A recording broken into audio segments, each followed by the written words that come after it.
ಚಿಮನಿಯನ್ನೇ ಯಾವತ್ತಾರು clean ಮಾಡ್ತೀವಲ್ವಾ, clean ಮಾಡುವಾಗ ಎಷ್ಟು ಜಿಗಿಟು ಇರುತ್ತಲ್ವಾ, ಅದೆಲ್ಲವೂ ಕೂಡ ಅಲ್ಲಿರುತ್ತೆ, ದೇಹದೊಳಗೂ ಬರುತ್ತೆ. ಹೇಗೆ ಇದು ಹೋಗಿ ಅಲ್ಲಿ ಅಂಟ್ಕೋಬೋದು ಎಕ್ಸಾಸ್ಟ್ ಅಲ್ಲಿ, ನಮಗೂ ಅಂಟ್ಕೊಳ್ಳುತ್ತೆ.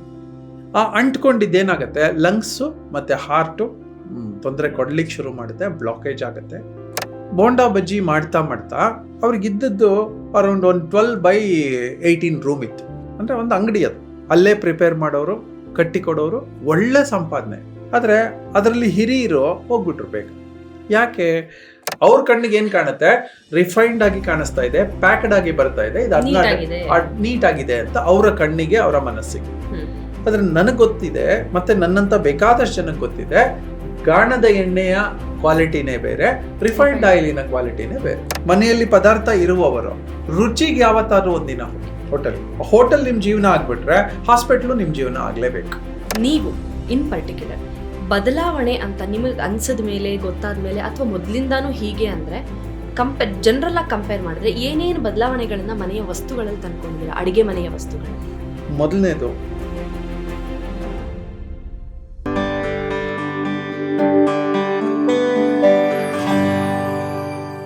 ನಮಸ್ಕಾರ, welcome to GSS Madhyama. Back to health in 48 days. 48 ದಿನಗಳಲ್ಲಿ ಏನೇ ತೊಂದರೆಗಳಾಗಿದ್ರೂ ಸ್ವಲ್ಪ ರೆಕ್ಟಿಫಿಕೇಶನ್ ಮಾಡಿಕೊಂಡು ಅದನ್ನು 48 ದಿನಗಳ ಕಾಲ ಪ್ರಾಕ್ಟೀಸ್ ಮಾಡಿದ್ರೆ ಬ್ಯಾಕ್ ಟು ಹೆಲ್ತ್, ಆರಾಮಾಗಿ ಆರೋಗ್ಯವನ್ನು ಮುಂದುವರ್ಸ್ಕೊಂಡು ಹೋಗ್ಬೋದು, ಆರೋಗ್ಯಕರ ಜೀವನವನ್ನು. So this is the objective of 48 ದಿನಗಳಲ್ಲಿ ವಾಪಸ್ ಆರೋಗ್ಯಕ್ಕೆ ಬರೋದು. ಅಫ್ಕೋರ್ಸ್ ನಿಮಗೆ ಗೊತ್ತಿರೋ ಹಾಗೆ ಯೋಗಾತ್ಮ ಶ್ರೀಹರಿ ಅವರು ಪ್ರತಿಯೊಂದು ಭಾನುವಾರದ ಎಪಿಸೋಡ್ನಲ್ಲಿ ಒಂದೊಂದು ವಿಚಾರದ ಬಗ್ಗೆ ತಿಳಿಸ್ಕೊಡ್ತಾ ಇದ್ದಾರೆ, ವಿಚ್ ಈಸ್ ವೆರಿ ಈಸಿ ನಮಗೆ ಇನ್ಕಾರ್ಪೊರೇಟ್ ಮಾಡ್ಕೊಳ್ಳೋಕ್ಕೆ, ಅಳವಡಿಸ್ಕೊಳ್ಳೋದಿಕ್ಕೆ, ಫಾಲೋ ಮಾಡೋದಿಕ್ಕೆ, ಅದನ್ನು ರೊಟೀನ್ ಆಗಿಸ್ಕೊಳ್ಳೋದಿಕ್ಕೆ. ಇವತ್ತು ಯಾವ ವಿಚಾರದ ಬಗ್ಗೆ ತಿಳಿಸ್ತಾರೆ ಅವ್ರನ್ನೇ ಕೇಳೋಣ. ನಮಸ್ಕಾರ. How is your Sunday? ತುಂಬ ಚೆನ್ನಾಗಿದೆ. ಸಂಡೇ ಏನು ಬ್ರೇಕ್ ಇಲ್ವಾ ನಿಮ್ಮ ರೆಗ್ಯುಲರ್ ರೊಟೀನ್ ಪ್ರಾಕ್ಟೀಸಸ್ಗೆ, ಪ್ರಾಣಾಯಾಮಕ್ಕೆ ಎಲ್ಲ? No break?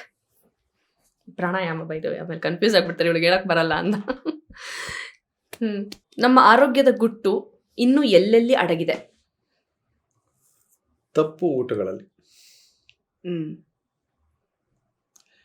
90% ಆರೋಗ್ಯ ನಾವು ಹೊರಗಡೆ ತಿನ್ನೋದ್ರಿಂದನೇ ಕೆಡೋದು. ರೆಕ್ಟಿಫಿಕೇಶನ್ ಮನೆ ತಿಂದ್ರೆ ಆಯ್ತು, ಮನೆ ಅಡಿಗೆಯನ್ನು ತಿಂದ್ರೆ ಆಯ್ತು. ಅಂದ್ರೆ ಹೋಟ್ಲಿಂದ ಮನೆಗೆ ತಗೊಂಬಂದು ತಿನ್ಬೋದಾ, ಸ್ವಿಗ್ಗಿಯಿಂದ ತರಿಸ್ಕೋಬಹುದು? ಅದೇ ಕೆಲವರು ಹೇಳ್ತಾರೆ, ನಾ ಹೊರಗಡೆ ತಿನ್ನಲ್ಲ ಅಂದ್ರೆ ಬೇಡ, ಮನೆ ಒಳಗೆ ತಂದ್ಕೊಂಡು ಇಟ್ಕೊಂಡೇ ತಿನ್ನು ಅಂತ. ಮನೆಯ ಊಟ, ಹೊರಗಿನ ಊಟ ಅಂತ ಎರಡು ಬೈಫರ್ಕೇಶನ್. ಓಕೆ. ಮನೆಯ ಊಟ ನೋನ್ ಪ್ರಾಡಕ್ಟ್ಸ್ ಇರುತ್ತೆ, ಎಲ್ಲವೂ ನೋನ್. ನೀವು ಖಾರದ ಪುಡಿ ಮಾಡಿದ್ರು ಕೂಡ ಎಲ್ಲೋ ಒಳ್ಳೆ ಮೆಣಸಿನಕಾಯಿ ತರ್ತೀರಿ, ಒಳ್ಳೆ ಇದನ್ನ ಸ್ಪೈಸಸ್ ಅನ್ನ ತರ್ತೀರಿ, ಮಾಡ್ತೀವಿ. ಅಟ್ಲೀಸ್ಟ್ ಅದು ಧೂಳು ತೆಗೆದು ತೊಳೆದು ಒಣಗಿಸಿ ಏನಾದ್ರೂ ನೀಟಾಗಿ ಮಾಡ್ತೀವಿ. ಮನೆಯಲ್ಲಿ ಗೊತ್ತಿರುವಷ್ಟು ಹೈಜೀನ್ ನ ಕ್ರಿಯೇಟ್ ಮಾಡ್ಕೋತೀವಿ. ರೆಕ್ಟಿಫಿಕೇಶನ್ಸ್ ತುಂಬಾ ಈಸಿ ಮನೆದಾದ್ರೆ. ಹೊರಗಡೆ ಹೋದ ತಕ್ಷಣನೇ ಎಷ್ಟು ಜನರ ಕೈ ತಾಕಿದೆಯೋ ಅದು ರಸ್ತೆ ಹೋಟ್ಲಾಗಿರ್ಬೋದು, ಹೊರಗಡೆ ಹೋಟ್ಲಾಗಿರ್ಬೋದು, ಯಾವುದೇ ವಿಷಯ, ಅಥವಾ ಸ್ವಿಗ್ಗಿಯಿಂದ ತರಿಸ್ಕೊಂಡಿರ್ಬೋದು, ಝೊಮ್ಯಾಟೊಯಿಂದ ತರಿಸ್ಕೊಂಡಿರ್ಬೋದು. ಇದರಲ್ಲಿ ವೆಸ್ಟರ್ನು, ಇಂಡಿಯನ್ನು ಅವೆಲ್ಲ ಏನಿಲ್ಲ. ಆರೋಗ್ಯ ಬೇಕು ಅನ್ಸಿದ್ರೆ ಎರಡು ಆಪ್ಷನ್, ಮನೆ ಊಟ ವರ್ಸಸ್ ಹೊರಗಿನ ಊಟ. ಓಕೆ. ಒಂದು ತಿಂಗಳಲ್ಲಿ 1 ದಿನದ ಹೊರಗಿನ ಊಟ ತೊಂದರೆ ಕೊಡಲ್ಲ.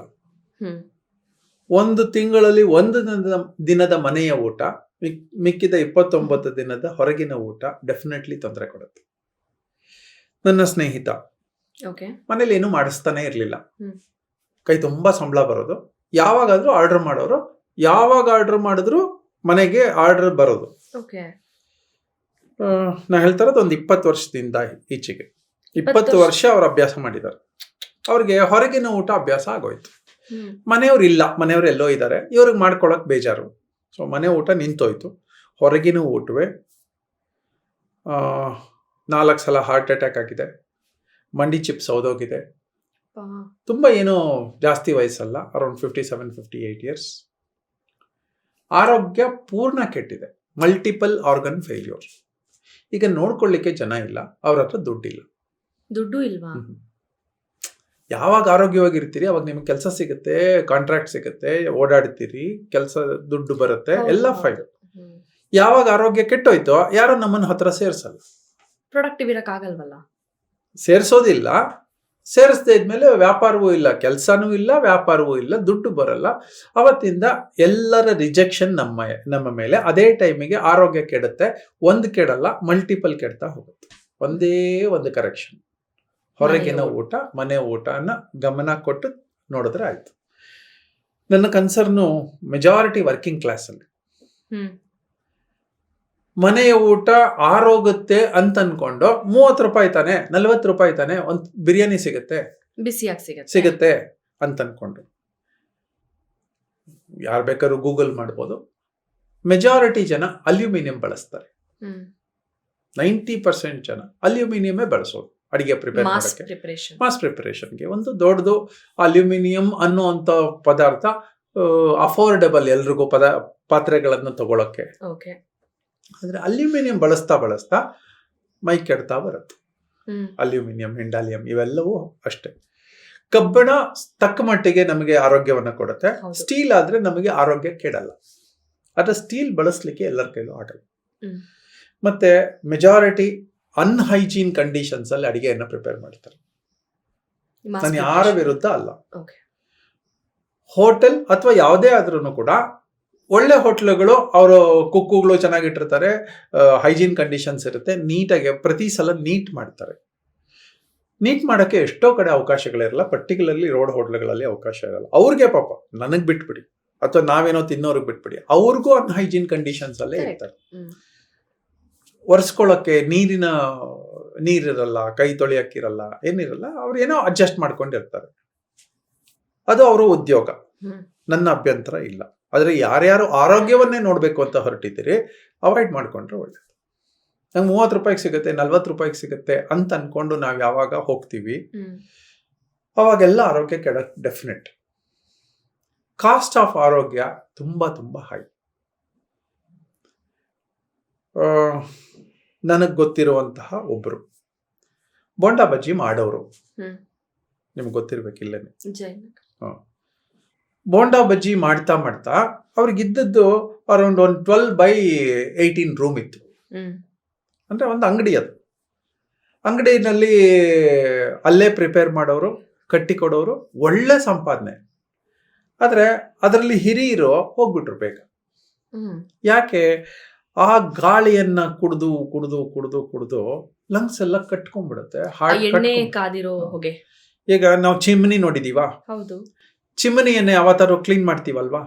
ಕ್ಲೀನ್ ಮಾಡುವಾಗ ಎಷ್ಟು ಜಿಗಿಟು ಇರುತ್ತಲ್ವಾ? ಅದೆಲ್ಲವೂ ಕೂಡ ಅಲ್ಲಿರುತ್ತೆ, ದೇಹದೊಳಗೂ ಬರುತ್ತೆ. ಹೇಗೆ ಇದು ಹೋಗಿ ಅಲ್ಲಿ ಅಂಟ್ಕೋಬಹುದು, ಎಕ್ಸಾಸ್ಟ್ ಅಲ್ಲಿ ನಮಗೂ ಅಂಟ್ಕೊಳ್ಳುತ್ತೆ. ಆ ಅಂಟ್ಕೊಂಡಿದ್ದೇನಾಗತ್ತೆ, ಲಂಗ್ಸು ಮತ್ತೆ ಹಾರ್ಟು ತೊಂದರೆ ಕೊಡ್ಲಿಕ್ಕೆ ಶುರು ಮಾಡುತ್ತೆ, ಬ್ಲಾಕೇಜ್ ಆಗುತ್ತೆ, ಗಟ್ಟಿ ಕಟ್ಕೊಳ್ಳುತ್ತೆ. ಸೊ ಫಸ್ಟ್ ಕಂಡೀಷನ್ ಮನೆಯ ಊಟ, ಹೊರಗಿನ ಊಟ. ಯಾರ್ಯಾರು ವಾಪಸ್ ನನಗೆ ಇಂತಿಂಥ ರೋಗ ಇದೆ, ಡಯಾಬಿಟಿಕ್ ಇದೆ, BP ಇದೆ, ಶುಗರ್ ಇದಿದೆ, ಥೈರಾಯ್ಡ್ ಇದೆ, ಮಂಡಿ ನೋವಿದೆ, ನಾನು ಮನೆಯಲ್ಲೇ ಗಾಣದ ಎಣ್ಣೆಯನ್ನು ತರಿಸ್ತೀನಿ. ಗಾಣದ ಎಣ್ಣೆ ನನಗೆ 300ರಿಂದ 350 ರೂಪಾಯಿ ಆಗುತ್ತೆ. ಹೊರಗಡೆ ಹೋಟೆಲ್ಗೆ ಇದು ಅಫೋರ್ಡೆಬಲ್ ಅವರಿಗೆ ರಿಫೈನ್ಡ್ ಆಯಿಲ್ ತರಿಸ್ತಾರೆ, 100 ರೂಪಾಯಲ್ಲಿ ಸಿಗುತ್ತೆ. ಅವರಿಗೆ ಎಣ್ಣೆ ಹಾಕಿದ್ದಾಯ್ತು. ಅವ್ರಿಗೆ ಇದು ಯಾವ ಎಜುಕೇಶನ್ ಇಲ್ಲ. ಅಂದ್ರೆ ಗಾಣದ ಎಣ್ಣೆಯನ್ನ ಬಳಸಬೇಕು ಅನ್ನೋ ಎಜುಕೇಶನ್ ಅಲ್ಲಿ ಅವ್ರು 100 ರೂಪಾಯಿ. ಅವ್ರ ಕಣ್ಣಿಗೆ ಏನ್ ಕಾಣುತ್ತೆ, ರಿಫೈನ್ಡ್ ಆಗಿ ಕಾಣಿಸ್ತಾ ಇದೆ, ಪ್ಯಾಕ್ಡ್ ಆಗಿ ಬರ್ತಾ ಇದೆ, ಇದು ನೀಟ್ ಆಗಿದೆ ಅಂತ ಅವರ ಕಣ್ಣಿಗೆ, ಅವರ ಮನಸ್ಸಿಗೆ. ಆದ್ರೆ ನನಗೆ ಗೊತ್ತಿದೆ, ಮತ್ತೆ ನನ್ನಂತ ಬೇಕಾದಷ್ಟು ಜನಕ್ಕೆ ಗೊತ್ತಿದೆ, ಗಾಣದ ಎಣ್ಣೆಯ ಕ್ವಾಲಿಟಿನೇ ಬೇರೆ, ರಿಫೈನ್ಡ್ ಆಯಿಲಿನ ಕ್ವಾಲಿಟಿನೇ ಬೇರೆ. ನೀವು ಪ್ಯಾಕೆಟ್ ಕ್ಲೀನ್ ಆಗಿರ್ಲಿ, ತುಂಬಾ ಬ್ರ್ಯಾಂಡೆಡ್ ಆಗಿರ್ಲಿ, ತುಂಬಾ ಕ್ಲೀನೆಸ್ಟ್ ಬ್ರ್ಯಾಂಡ್ ಆಗಿರ್ಲಿ, ಯಾವುದೇ ಆದ್ರೂ ರಿಫೈನ್ಡ್ ಆಯಿಲ್ನೇನೆ, ಅದ್ರಲ್ಲಿ ಸತ್ವ ಇರಲ್ಲ. ಯಾವಾಗ ಬಳಸೋಕೆ ಶುರು ಮಾಡ್ತೀವಿ, ಎಲ್ಲೆಲ್ಲಿ ಜಾಯಿಂಟ್ಸ್ ಇದೆ, ಜಾಯಿಂಟ್ಗಳ ಮಧ್ಯದಲ್ಲಿ ಯಾವ ಲೂಬ್ರಿಕೇಶನ್ ಚೆನ್ನಾಗಿ ಆಗ್ಬೇಕಾಗಿತ್ತು ಆಗಲ್ಲ. ಸೊ ಹಾಗಾಗಿ ಮನೆಯ ಊಟ, ಹೊರಗಿನ ಊಟದ ಒಂದು ಚಾಯ್ಸ್ ಹಾಕೊಂಡ್ಬಿಟ್ರೆ 70% ಬ್ಯಾಕ್ ಟು ಹೆಲ್ತ್ ಬಂದ್ಬಿಡುತ್ತೆ. ನಾನು ನಿಮ್ಗೊಂದು ಸಣ್ಣ ಇಂಟ್ರಪ್ಟ್ ಮಾಡ್ಬೋದಾ? ನೀವು ಇನ್ ಪರ್ಟಿಕ್ಯುಲರ್ ಬದಲಾವಣೆ ಅಂತ ನಿಮಗೆ ಅನ್ಸದ ಮೇಲೆ, ಗೊತ್ತಾದ ಮೇಲೆ, ಅಥವಾ ಮೊದಲಿಂದಾನು ಹೀಗೆ ಅಂದ್ರೆ ಜನರಲ್ ಆಗಿ ಕಂಪೇರ್ ಮಾಡಿದ್ರೆ ಏನೇನು ಬದಲಾವಣೆಗಳನ್ನ ಮನೆಯ ವಸ್ತುಗಳಲ್ಲಿ ತಂದ್ಕೊಂಡಿದ್ದೀರಾ, ಅಡಿಗೆ ಮನೆಯ ವಸ್ತುಗಳಲ್ಲಿ? ಮೊದಲನೇದು, ನಂಗೆ ಮಂಡಿ ನೋವು ಶುರು ಆಯ್ತು. ಮಂಡಿ ನಡೆದ್ರೆ ಕಾಲು ನೋಯೋದು, ಮಂಡಿ ಕರ ಅನ್ನೋದು. ಅದು ಗೊತ್ತಾದ್ಮೇಲೆ ಸ್ವಲ್ಪ ಹಂಗೆ 4-6 ಜನ ಡಾಕ್ಟರ್ಸು ಅವರು ಇವರು ಮಾತಾಡಿ ನೇಚರ್ ಸ್ಪೆಷಲಿಸ್ಟ್ಗಳ ಹತ್ರ ಮಾತಾಡಿದ್ಮೇಲೆ ಫಸ್ಟ್ ಎಣ್ಣೆ ಚೇಂಜ್ ಮಾಡು ಅಂತಂದ್ರು. ಎಣ್ಣೆ ಚೇಂಜ್ ಮಾಡಿದ 1-6 ತಿಂಗಳ ಒಳಗಡೆ ನನಗೆ ಅದು ನಿಂತೋಯ್ತು, ಕರ ಅನ್ನೋದು ನಿಂತೋಯ್ತು. ಎಣ್ಣೆ, ಗಾಣದ ಎಣ್ಣೆ ಬಳಸ್ಲಿಕ್ಕೆ ಶುರು ಮಾಡಿದ್ವಿ. ಯಾವ್ದು ಬಳಸ್ತೀರಾ? ಅಂದ್ರೆ ಕಡಲೆಕಾಯಿ ಎಣ್ಣೆ? ನಮಗೆ ಮೈಸೂರು ಅಥವಾ ನಮ್ಮ ಸೌತ್ನವ್ರಿಗೆ ಕಡಲೆಕಾಯಿ ಎಣ್ಣೆ ಈಸ್ ವೆರಿ ಗುಡ್. ಓಕೆ. ಕೊಬ್ಬರಿ ಎಣ್ಣೆಯನ್ನ ಬಳಸ್ಬೋದು, ದಂಡಿಯಾಗಿ ಬಳಸ್ಬೋದು. ಈ ಬಳಸುವ ವಿಧಾನ ಏನಂತಂದ್ರೆ ತುಂಬಾ ಮಲ್ಟಿಪಲ್ ಹೀಟಿಂಗ್ ಮಾಡಬಾರ್ದು. ಹೀಟ್ ಇಲ್ದೆ, ನಾವ್ ಇದ್ರ ಬಗ್ಗೆ ಎಪಿಸೋಡ್ಸ್ ಮಾಡಿದೀವಿ. ಮಲ್ಟಿಪಲ್ ಹೀಟಿಂಗ್ ಇಲ್ದೆ ಯಾವ್ದನ್ನ ಬಳಸ್ತಾರೆ, ಅನ್ನದ ಜೊತೆಗೆ ಆಹಾರದ ಜೊತೆಗೆ, ಈಗ ದೋಸೆ ಹಾಕೋತೀವಿ, ಚಟ್ನಿ ಪುಡಿ ಅಂಡ್ ಕಡಲೆಕಾಯಿ ಎಣ್ಣೆ ಹಾಕೋಬಹುದು. ಅಂದ್ರೆ ಹಸಿ ಎಣ್ಣೆ ಬಳಸಿದಾಗ ಅದು ಲೂಬ್ರಿಕೇಶನ್ ಆಗತ್ತೆ, ಜಾಯಿಂಟ್ಸ್ ಗಳಿಗೆ ಹೋಗಿ ಶಕ್ತಿಯನ್ನು ಕೊಡುತ್ತೆ. ಓಕೆ. ಒಂದು ಎಣ್ಣೆ.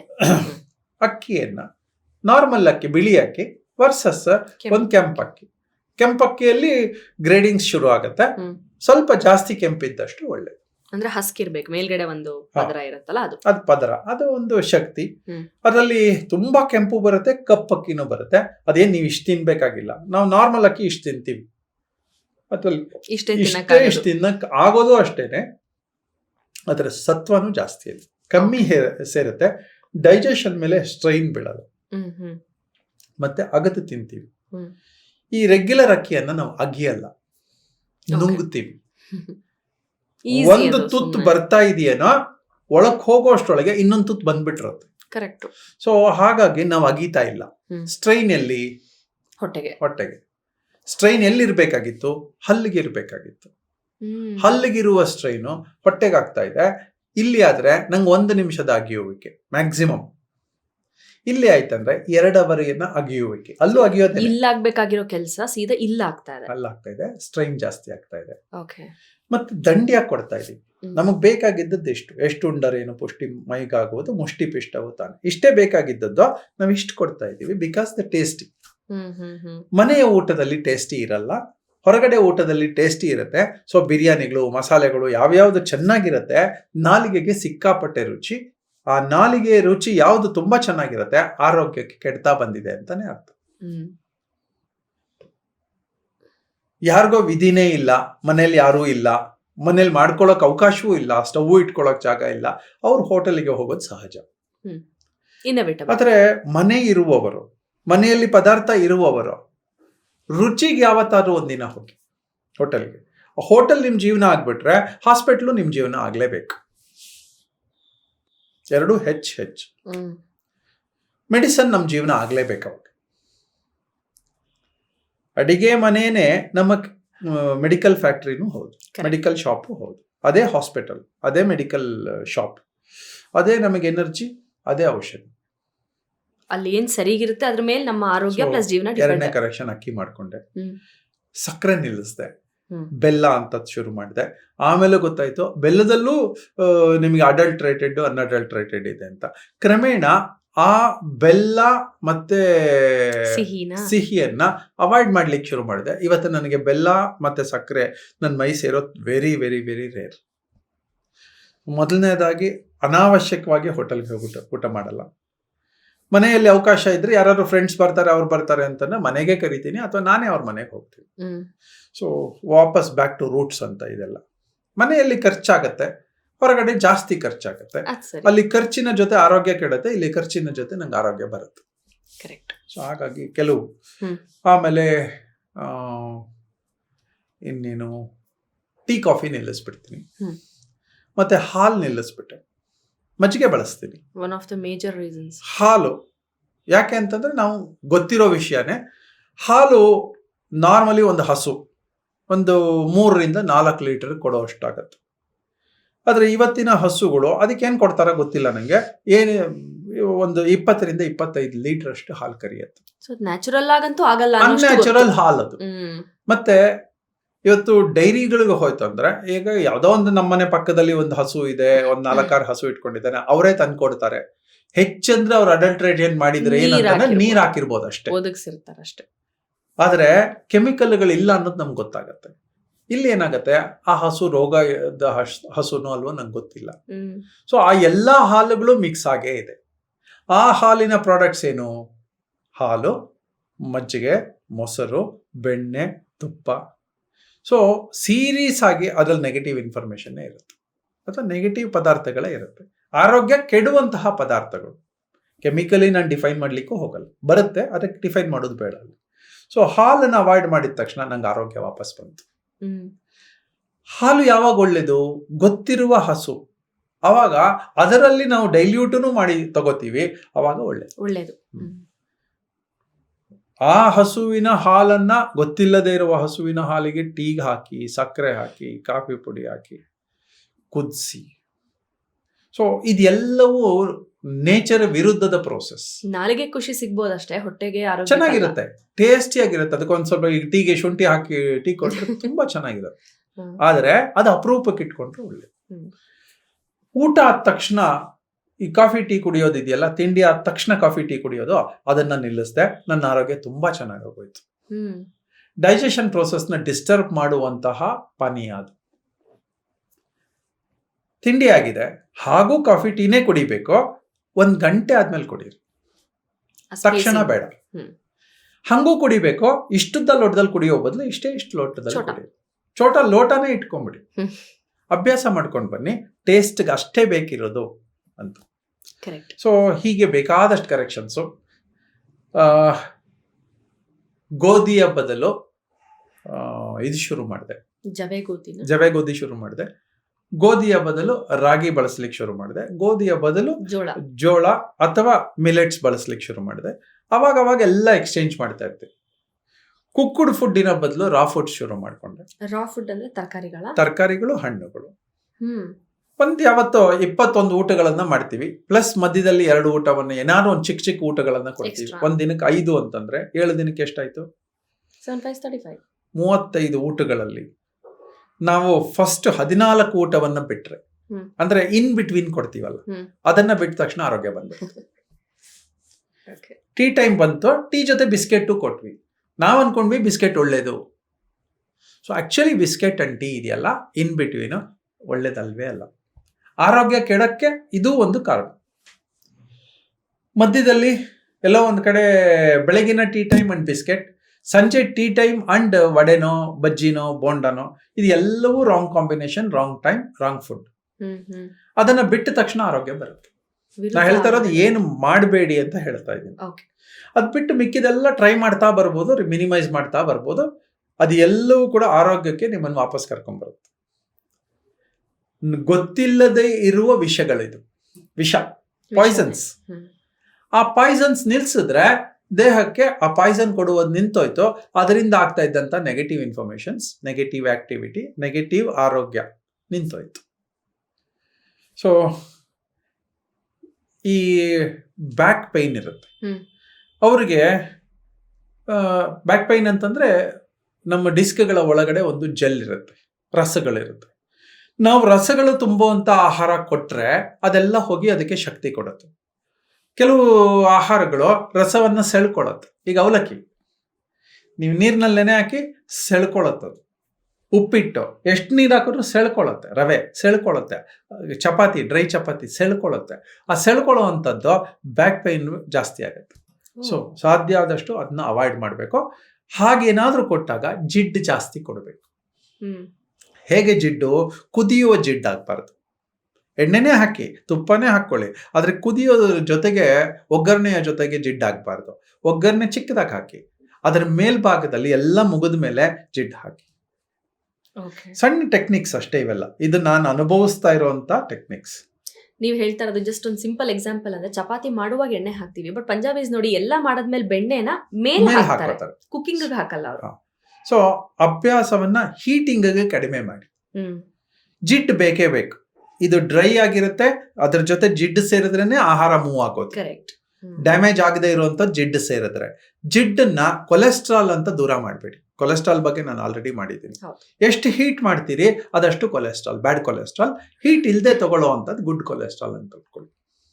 ಅದ್ರಲ್ಲಿ refined oil is a bad cholesterol, regular oil is A good cholesterol, any refined oil. ಮತ್ತೆ ಗೊತ್ತಿರುವಂತ ಆಯಿಲ್ಗಳನ್ನ ತಗೊಳ್ಳಿ.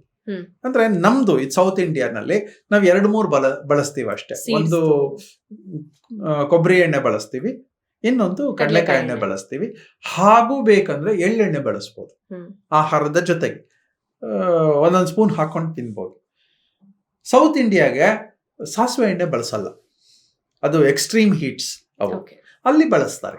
ಅಲ್ಲಿ ಅವರಿಗೆ ಅಡ್ಜಸ್ಟ್ ಆಗಿರುತ್ತೆ. ಸೊ ಇಲ್ಲಿ ಏನ್ ಅಡ್ಜಸ್ಟ್ ಆಗಿರುತ್ತೆ ಅಂತ ಆಹಾರಗಳನ್ನೇ ತಗೋ. ಇವಾಗ ಇಲ್ಲಿ ಅನ್ನನೇ ಅಡ್ಜಸ್ಟ್ ಆಗಿದೆ ಅಂತಂದಾಗ ಅನ್ನದಲ್ಲೇ ಪ್ಲಾನಿಂಗ್ಸ್ ಮಾಡ್ಕೊ. ಯಾರೋ ಚಪಾತಿ ತಿಂತಾರೆ ಅಂತ ನಾವಿಲ್ಲಿ ತಿನ್ಬಾರ್ದು, ಯಾರೋ ಜೋಳ ತಿಂತಾರೆ ಅಂತ ನಾವಿಲ್ಲಿ ತಿನ್ಬಾರ್ದು, ಯಾರೋ ತಿಂತಾರೆ ಅಂತ ಮಿಲೆಟ್ಸ್ ತಿಂತಾರೆ ಅಂತ ನಾವು ತಿನ್ಬಾರ್ದು. ನಮಗೇನೋ ಅಡ್ಜಸ್ಟ್ ಆಗಿದೆ.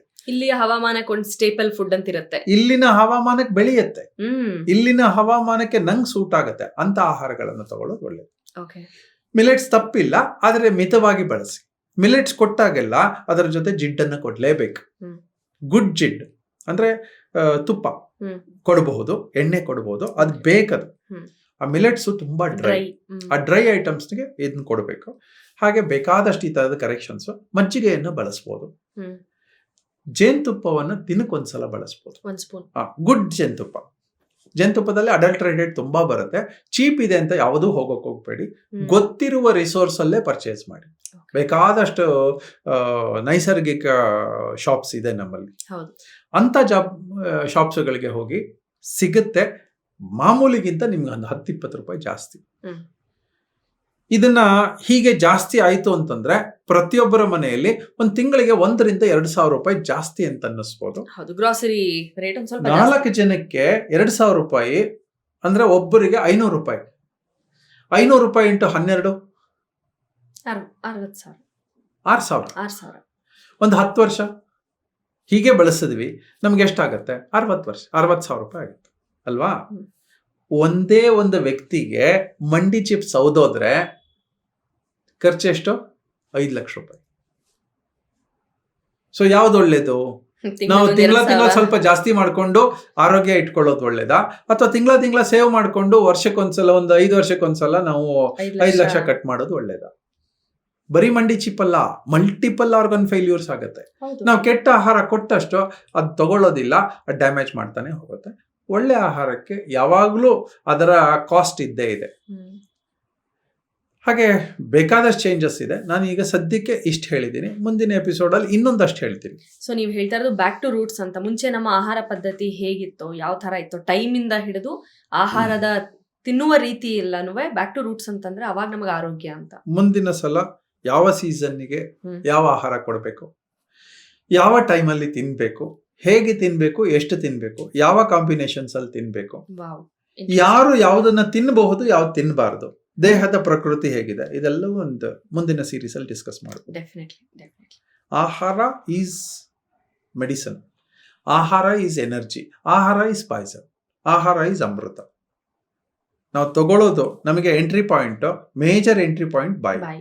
ಇದರ ಬಾಯಿಯ ಮುಖಾಂತರ ಏನೇನು ಹೋಗುತ್ತೆ ಒಳಕ್ಕೆ, ಅದಷ್ಟು ಡ್ಯಾಮೇಜು ಮಾಡುತ್ತೆ ಅಥವಾ ಒಳ್ಳೇದು ಮಾಡುತ್ತೆ. ಈಗ ವಿವೇಚನೆಗೆ ಬಿಟ್ಟಿದ್ದು. ನಾವು ಬುದ್ಧಿವಂತರ ಅಥವಾ ಮಾಹಿತಿ ಇದೆಯಾ, ನಮಗೆ ತುಂಬಾ ಡೇಟಾ ಗೊತ್ತಿದೆಯಾ, ತುಂಬಾ ನಾಲೆಜ್ ಇದೆಯಾ, ಅಥವಾ ವಿಸ್ಡಮ್ ಇದೆಯಾ? ಬಹುಶಃ ಈಗ ನಾವು ಮಾತಾಡಿದ್ರಲ್ಲಿ ಎಷ್ಟೊಂದು ಜನ ಆಡಿಯನ್ಸ್ ಅನಿಸ್ಬೋದು ನಂಗೂ ಇದೆಲ್ಲ ಗೊತ್ತು ಅಂತ. ನೀವು ಹೇಳಿದಾಗೆ ಗೊತ್ತಿರೋದು ಮುಖ್ಯನಾ, ಅಳವಡಿಕೆ ಮುಖ್ಯನಾ ಅನ್ನುವಂಥದ್ದು.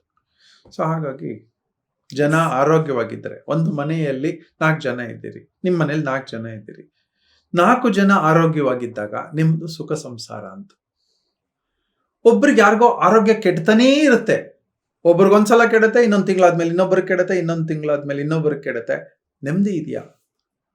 3 ಹೊತ್ತು ನಾವು ದುಡಿಯೋದೆಲ್ಲ ಹಾಸ್ಪಿಟ್ಲಿಗೆ, ಮೆಡಿಕಲ್ಗೆ ಖರ್ಚು ಮಾಡ್ಲಿಕ್ಕೆ ಆಗತ್ತಾ? ಬೇರೆ ದುಡಿಯೋದು ಬೇಡವಾ? ಬೇರೆ ಒಂದಷ್ಟು ಆಕ್ಟಿವಿಟೀಸ್ ಬೇಡವಾ? ನಮಗೆ ಒಂದಷ್ಟು ಯೋಚನೆಗಳು ಬೇಡವಾ? ನಗ್ನಗ್ತಾ ಬಾಳೋದು ಬೇಡವಾ? ಸೊ ಇದೆಲ್ಲ ನಾನು ಅನುಭವಿಸಿರುವಂತಹ ನೋವು, ಸಂಕಟಗಳು ಬೇರೆ ಯಾರಿಗೂ ಆಗ್ಬಾರ್ದಂತ ಇದೆಲ್ಲ ಎಪಿಸೋಡ್ಸ್. ಕರೆಕ್ಷನ್ಸ್ ಯಾವತ್ತು ಕರೆಕ್ಷನ್ ಮಾಡ್ಬೋದು? ಇವತ್ತು, ಈ ಕ್ಷಣ ನೋಡಿದ್ದೀರಿ, ಅಳವಡಿಸ್ಕೊಳ್ಳಿ. ನಾನು ಹೇಳ್ತಾ ಇರೋದ್ರಲ್ಲಿ ರಾಕೆಟ್ ಸೈನ್ಸ್ ಇಲ್ಲ, ಖರ್ಚಿಲ್ಲ, ಖರ್ಚು ಉಳಿಸ್ತೀವಿ ಇದರಲ್ಲಿ. ಮನೆಯಲ್ಲಿ ದೋಸೆ ಮಾಡಿದ್ರೆ ನಂಗೆ 2 ರೂಪಾಯಲ್ಲಿ ಮುಗಿಯುತ್ತೆ. ನಿಮ್ ಕೆಂಪಕ್ಕಿ ಹಾಕಿ ದೋಸೆ ಮಾಡ್ಬೋದು. ಹೊರಗಡೆ ದೋಸೆ ಆದಾಗ ಬಿಳಿ ಅಕ್ಕಿನೇ ಹಾಕಿ ಮಾಡ್ತಾರೆ. ಅದರಲ್ಲಿ ಅವರಿಗೆ ಒದಗಬೇಕು ಅಂತ ಅವ್ರು ಯಾವ್ದು ಚೀಪಾಗಿ ಸಿಗುತ್ತೆ ಅದನ್ನ ತಗೊಂಬಂದು ಮಾಡ್ತಾರೆ. ಸೊ ಮನೆಯಲ್ಲಿ ಮಾಡಿದಾಗ ನಿಮಗೆ ಆಪ್ಷನ್ಸ್ ಇದೆ. ಉದ್ದಿನ ಬೇಳೆ ಎಷ್ಟು ಹಾಕಬೇಕು, ಯಾವ್ದು ಎಷ್ಟು ಹಾಕಬೇಕು ಗೊತ್ತಿದೆ, ಮೆಂತ್ಯ ಎಷ್ಟು ಹಾಕಬೇಕು ಗೊತ್ತಿದೆ. ನಿಮಗೆ ಯಾವ್ದು ಆರೋಗ್ಯಕ್ಕೆ ಬರುತ್ತೆ ಬರಲ್ಲ ಗೊತ್ತಿದೆ. ಮನೆಯಲ್ಲಾದ್ರೆ 2ರಿಂದ 3 ರೂಪಾಯಲ್ಲಿ ದೋಸೆ ಮುಗಿದೋಗುತ್ತೆ. ನಾವಲ್ಲಿ ಅದಕ್ಕೆ ಅದೇ ದೋಸೆಗೆ 30 ರೂಪಾಯಿ, 40, 50, 100 ರೂಪಾಯಿ ಕೊಡ್ತೀವಿ. ಅದೇ ದೋಸೆಗೆ ನಂಗೆ ಇಲ್ಲಿ ವರ್ಕೌಟ್ ಆಗುತ್ತೆ. ನೀವು 4 ಜನನ ಕರಿಬೇಕು, 4 ಜನ ಹೊರಗಡೆ ಹೋಯ್ತಾರೆ, 500 ರೂಪಾಯಿ ಖರ್ಚಾಗೇ ಆಗುತ್ತೆ. ಅದೇ 4 ಜನ ಮನೇಲಿ ಊಟ ಮಾಡಿದ್ರೆ 100 ರೂಪಾಯಲ್ಲಿ ಮುಗಿಯುತ್ತೆ. ಓಡಾಟ ಕಮ್ಮಿ, ಆರೋಗ್ಯ ಜಾಸ್ತಿ. ಖರ್ಚಿಗಿಂತ ಜಾಸ್ತಿ ನಾನು ಆರೋಗ್ಯದ ಕಡೆ ಗಮನ ಕೊಡ್ತಾ ಇದ್ದೀನಿ. ಅಫೋರ್ಡ್ ಮಾಡೋಕ್ಕಾಗಲ್ಲ ಅಂತಲ್ಲ, ಪ್ರತಿಯೊಬ್ಬರಿಗೂ ಎಷ್ಟೋ ಜನಕ್ಕೆ ಡೈಲಿ 5 ಸ್ಟಾರ್ ಎಲ್ಲ ಅಫೋರ್ಡ್ ಮಾಡ್ಬೋದು. ಆದರೆ 5 ಸ್ಟಾರು ಅಲ್ಲಿಂದ 5 ಸ್ಟಾರ್ ICUಗೆ ಹೋಗ್ಬೇಕು, 5 ಸ್ಟಾರ್ ICUಗೆ ಹೋಗ್ಬೇಕು. ಸೊ ಹೋಟೆಲ್ ಟು ಹಾಸ್ಪಿಟಲ್ಲ ಅಥವಾ ಇದೆರಡೂ ಹೆಚ್ಚುಗಳನ್ನ ಪಕ್ಕಕ್ಕಿಟ್ಟು ಯಾವಾಗಲಾದ್ರೂ ಒಂದೊಂದ್ಸಲ ವಿಸಿಟ್ ಎರಡಕ್ಕೂ ಮಾಡಿ.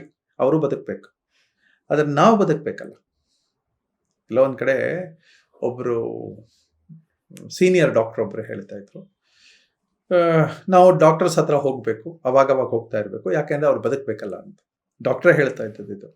ಅವ್ರು ಪ್ರಿಸ್ಕ್ರೈಬ್ ಮಾಡುವಂಥ ಮೆಡಿಸಿನ್ಸ್ ತಗೋಬೇಕು, ಯಾಕೆಂದ್ರೆ ಮೆಡಿಸಿನ್ ಆರ್ಗನೈಸೇಷನ್ಸ್ ಬದುಕಬೇಕಲ್ಲ.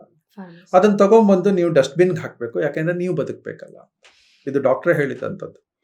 ನನ್ನ ಜೊತೆ ಹೇಳೋರು, ನೀವೇ ಹೇಳ್ತಿರಲ್ಲ ಹೀಗೆ ಡಾಕ್ಟರ್ ಅಂತಂದ್ರೆ, ಇಲ್ಲಪ್ಪ ಇರೋ ಸತ್ಯ ಇದು ಅಂತ. ಮೊದಲು ನಮಗೆ ಪ್ರಾಕ್ಟಿಕಲ್ ಅಡ್ವೈಸ್ ಮಾಡುವಂಥ ಬೈಯುವಂಥ ಡಾಕ್ಟರ್ಸ್ ಇದ್ರು. ಕ್ರಮೇಣ ಅದು ಕಡಿಮೆ ಆಗ್ಬಿಟ್ಟಿದೆ. ಈಗ ಇಲ್ಲ ಹೆದರ್ಸೋದು ಅಂತಲ್ಲ, ಅವರಿಗೆ ಕಾಳಜಿ ಬೇರೆ, ಅವರ ಥಾಟ್ ಪ್ರೊಸೆಸ್ಸೇ ಬೇರೆ. ಅರ್ಲಿಯರ್ ಡಾಕ್ಟರ್ಗಳ ಥಾಟ್ ಪ್ರೊಸೆಸ್ ಬೇರೆ. ಅವ್ರ ಹತ್ರ ಹೋದ್ರೆ ಅರ್ಲಿಯರ್ ಡಾಕ್ಟರ್ ಹತ್ರ ನನಗೆ ಹೀಲ್ ಆಗ್ತಾ ಇತ್ತು. ನನಗೆ ಚೆನ್ನಾಗಿ ಗೊತ್ತಿದೆ. ನಮ್ಮ ಡಾಕ್ಟರ್ ಒಬ್ಬರು ಬೆಂಗಳೂರಿನಲ್ಲಿ ರಾಮಸ್ವಾಮಿ ಅಂತ ಇದ್ರು. ಅವ್ರ ಹತ್ರ ಹೋದ್ರೆ ಬೈಯೋರು ನಮ್ಮನ್ನು, ಹಿಂಗೆ ಕೆಡಿಸ್ಕೊಂಬಂದಿದ್ಯಾ ಮೈನಾ ಅಂತ. ಈಗ ಯಾರು ಬೈಯಲ್ಲ. ಮತ್ತೆ ಎಲ್ಲ ಇವತ್ತು ಡೆಲಿಕೇಟ್. ಮತ್ತು ಎಲ್ಲರಿಗೂ ಒಂದು ಮಾತ್ರೆ ತೊಗೊಂಡ್ಬಿಟ್ರೆ ಹೋಗ್ಬಿಡುತ್ತಲ್ಲ. ಡಾಕ್ಟ್ರಿಗೂ ಹಂಗೆ ಅನ್ಸುತ್ತೆ, ಇವ್ರಿಗೂ ಹಂಗೆ ಅನ್ಸುತ್ತೆ. ಆದರೆ ಇದರ ನೆಗೆಟಿವ್ ಎಫೆಕ್ಟ್ಸ್ ಕೊಡ್ತಾನೆ ಹೋಗುತ್ತೆ. ಸಣ್ಣ ಸಣ್ಣ ಕರೆಕ್ಷನ್ಸಲ್ಲಿ ಡೆಫಿನೆಟ್ಲಿ ಆ ಸಣ್ಣ ವಿಷಯಕ್ಕೆ ಡಾಕ್ಟರ್ ಹತ್ರ ಹೋಗೋದು ನಿಂತೋಗ್ಬೇಕು. ಕೆಮ್ಮಿಗೆ, ನೆಗಡಿಗೆ, ಜ್ವರಕ್ಕೆ ಸಣ್ಣದಾಗಿ. ದೊಡ್ಡದು ಬಂದೇ ಬರುತ್ತೆ. ಬಂದಾಗ ಡಾಕ್ಟರ್ಸ್ ಬೇಕೇ ಬೇಕಾಗತ್ತೆ. ನಮಗೆ ಅದರ ಜ್ಞಾನ ಇಲ್ಲ, ಸಾಮಾನ್ಯ ಜನಕ್ಕೆ ಅದರ ಜ್ಞಾನ ಇರಲ್ಲ. ಆದರೆ ದೊಡ್ಡ ವಿಷಯಗಳಿಗೆ ಬದಲು ಚಿಕ್ಕ ವಿಷಯಗಳಿಗೆ ನಾವು ಹೋಗೋದನ್ನ ಅವಾಯ್ಡ್ ಮಾಡಿ. ಹೊರಗಡೆ ತಿನ್ನೋದು ಅವಾಯ್ಡ್ ಆದ ತಕ್ಷಣನೇ ಹೊರಗಡೆ ಮೆಡಿಸನ್ನು ಅವಾಯ್ಡ್ ಆಗುತ್ತೆ. ಸೊ ಸದ್ಯಕ್ಕೆ ಇಷ್ಟು. ಮುಂದಿನ ಸಂಚಿಕೆಯಲ್ಲಿ ಇನ್ನ ಇನ್ ಡೀಟೇಲ್ ಆಹಾರದ್ದು it's a very big subject. Yes sir, thank you very much ಇವತ್ತಿನ ಇನ್ಪುಟ್ಸ್ಗೆ. Thank you.